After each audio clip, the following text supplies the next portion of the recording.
ቤተሰቦቼ የአብርሃም ውርደትና ቅሌቱ ወጥቷል። የፍቅርና የአብርሃም ቅሌት ነው የወጣው ማለት ነው።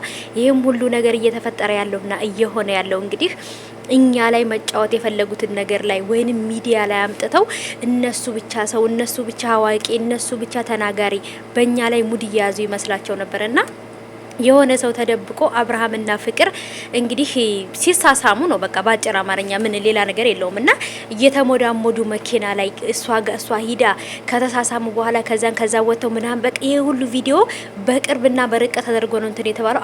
የአብርሃምን መኪና ታውቁታላችሁ። በጭራሽ ይሄ ኤአይ ነው ወይንም ውሸት ነው እንዳትሉ ትክክለኛ ነገር ነው።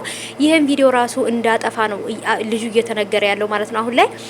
ሰላም ውዶቼ እንዴት ናችሁ? ደህና ናችሁ ወይ? ከኔ ጋር ሁሉ ሰላም ነው። እንዴት ዋላችሁ?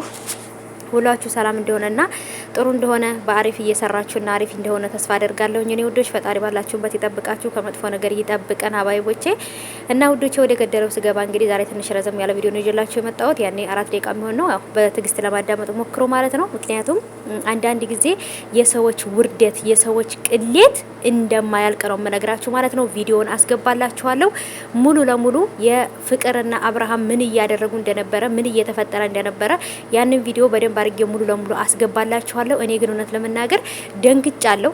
እውነት በቃ ቃላት አጥሮኛል። ገባችሁ አይደለም? ምን ብዬ እንደምናገር ቃላት አጥሮኛል። ብቻ ግን አልሙሂም እናንተ ምን ተሰማችሁ ይሄንን ቪዲዮ ስታዩት? እኔ ደንግጫለሁ እውነት ለመናገር ምክንያቱም ፍቅርና አብርሃም እንደተለያዩና አብረው እንዳልሆኑ ምናምን ነው የማውቀው። ግን ደግሞ አሁን ላይ ሳስበው ግን አብርሃምና ፍቅር ፍቅረኛሞች እንደሆኑና ሄርሜላ ማናት ሩታና ሄርሜላ ግን የድራማው አሟሟቂ እንጂ የእውነት ግን ሩታ ለአብርሃም ሚስቱ ናት የሚል ጥያቄ ተፈጥሮብኛል። ለምን የተጋቡት እውነተኛ ጋብቻ ነው ወይንስ ደግሞ ልዑልስ ደግሞ የሁለታቸው የአብርሃምና የሩታ ልጅ ነው ወይንስ ልዑልም የድራማው ዋና አካል ነው? በጣም ትልቅ ጥያቄ ተፈጥሮብኛል። ምክንያቱም አውቃለሁ አብርሃምና ሩታ ትክክለኛ ባልና ሚስት ሆኖ በተጋቡበትን ፓርት ግን ደግሞ ይሄም ነገር ድራማ ነው ወይ? አብርሃምና ፍቅር ናቸው እንደ ፍቅረኛሞች የሆኑት? አልተጋቡም። ለዩቲዩብ ነው የተጋቡት ሄርሜላና ሩታና አብርሃም። ልጅስ የተወለደው ለዩቲዩብ ነው?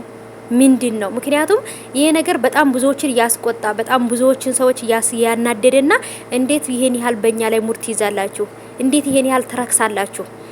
አብርሃምም ደግሞ የህዝቡን ጥያቄ መመለስ ይችላል ብዬ አላስብም። ምክንያቱም ሙሉ ለሙሉ በግልጽ የወጣ ቪዲዮ ስለሆነ አብርሃም በፍጹም መዋሸት እንደማይችል ነው የምነግራችሁ ማለት ነው።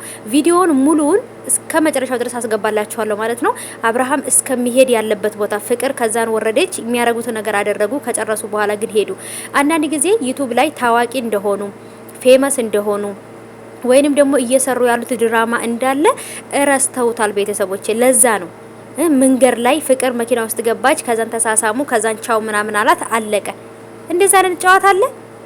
አብርሃም እንኳን መኪና ውስጥ ያለው አብርሃም አይደለም ብላችሁ ብትሉ እንኳን መኪናው የአብርሃም ነው። ይሄንን ታውቃላችሁ። ራሱ አብርሃም ነው። ፊቱ በደንብ ታይቷል በመስታወቱ ማለት ነው። እሷን ቻው እያላት ባለበት ፓርት ነው። እና ልጁ ራሱ ቪዲዮውን የቀረጸ ልጅ ማለት ነው ቤተሰቦቼ በፍጹም ይሄንን ነገር ቪዲዮውን እንዲያጠፋለትና በብዙ ነገር እየተደራደረው እንደሆነ ነው ልጁ የተናገረው። ጭራሽ እንደውም ማስፈራራት ሁሉ አለው ይሄን ቪዲዮ ካላጠፋህልኝ እያለ። ምክንያቱም ዩቲዩብ ላይ ድራማ እየሰራና ቢዝነስ እየሰራ ስለሆነ ይሄ ነገር ደግሞ ወደ ሶሻል ሚዲያ ከመጣ ያንን ነገር እንደሚያሳጣው ስለሚያውቅ ነው እንጂ ያንን ነገር የተመልካችን ፍቅር አጣለሁ እንጂ ክብር የሚባል ተመልካችን ማክበር ምናምን የሚባለው ነገር እሱ ጋር በፍጹም ደንታ የለውም።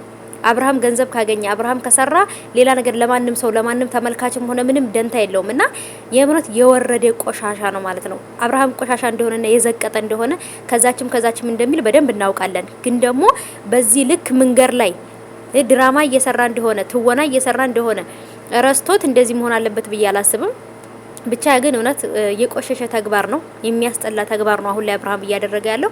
ይሄን ነገር ባያደርግና ቢያቆም ለሱም በጣም አሪፍ ነው ብዬ አስባለሁ። ላኪን መጨረሻ ላይ ምን ሊፈጠርበት እንደሚችል ግን አላቅም። ብቻ ግን የወጣውን ቪዲዮ እያያችሁት ነው። በዚህ ልክ የሰው ልጅ ይረክሳል ብዬ አላስብም ማለት ነው። የእውነት በጣም ነው የሚያስጠሉት። በጣም ይሄንን ቪዲዮ ለማስጠፋት ራሱ በጣም ብዙ ገንዘብ እየተደራደረ ነው።